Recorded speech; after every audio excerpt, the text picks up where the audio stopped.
So today we are going to be looking at writing and how the words that we use are powerful and make our writing even better. So we're going to look at a couple of examples in a story that I'm going to read to you and first, and then we're going to correctly punctuate them so you can use that skill in your writing. So the words that I would like you to write on your paper are these sentences right here. I want you to label your paper 1, 2, and 3, and then write these sentences. Thesaurus Rex starts his day reading, stretching, extending, bending. And then I want you to read number 2. Thesaurus Rex drinks his milk, sip, sup, swallow, and swill. Swallow, swill. And then 3, Thesaurus Rex goes exploring, hunting, searching, foraging, poking. So I want you to label your paper 1, 2, and 3 and write each of these sentences exactly like you see them on the board. Okay, now that you have done that, I would like you to go ahead and talk over with a partner and talk about what correct punctuation you should be using, and then I'm going to ask you as a class to answer. All right, now that you have discussed it, what is missing from each of these sentences? Very good, a comma. So go ahead and place those commas in the sentences, and then we'll talk about where those go and why. Okay, so now that we have all our commas where they need to be, we're going to look at what is missing. So we were missing commas, and we were missing 3 commas from each sentence. There should have been one after reading, after stretching, and after extending. And then there should have been one after sip, after sup, and swallow, and then after hunting, searching, and foraging. After reading these sentences, what is a word that you would usually see with a list specifically at the end? Does anyone know what that word might be? Yes, Braylon, very good. The word and is missing. So why do we think that the author left out the word and in these sentences? Okay, good. Very good, Micah. The colon might be a hint that there is a colon there. So maybe they just wanted a list with no and. Perfect. They could have also wanted us to focus specifically on the words they are saying. So look at these words that they are using. Reaching, stretching, extending, bending. Does that give you a good picture in your mind of what the character is doing?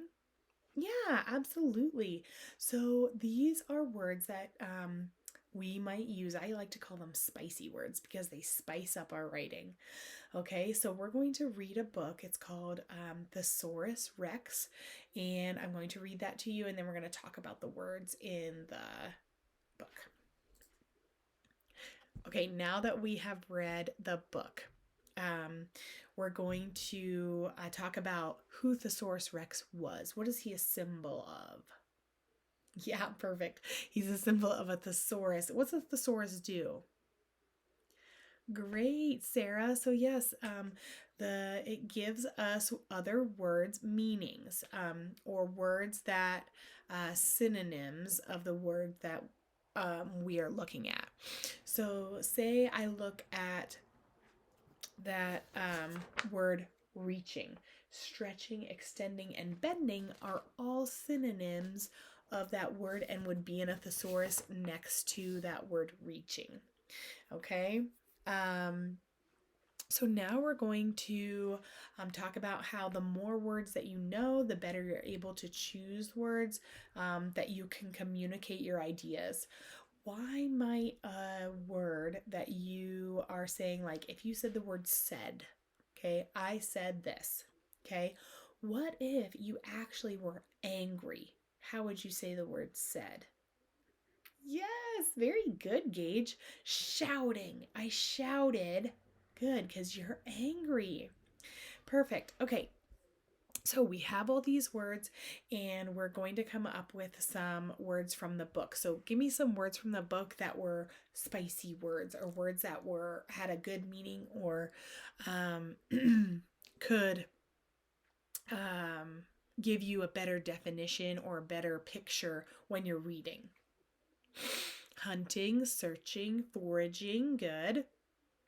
Very good. Frolic, frisk, romp. Yeah, howl, yowl. Yes, those are all words from this book that we um, could label as spicy words. They're great words to use in your writing. So we're going to look at some words that are not so spicy, like the word said, walk, cry, pretty. Okay? We're going to take those words and we're going to write them on a post it note and we're going to put them on the wall. And then I want each of you to come up with a word that is spicier for that word. Like we said is our basic word. And then shouted, screamed would also be words that would be if you were angry. So I want you to think of words. We can look them up. We can talk them over with a partner and we will get a whole list of words that are spicier. And then we will have a little word wall where we have our regular words and then linked to those all connected will be our spicy words. Okay.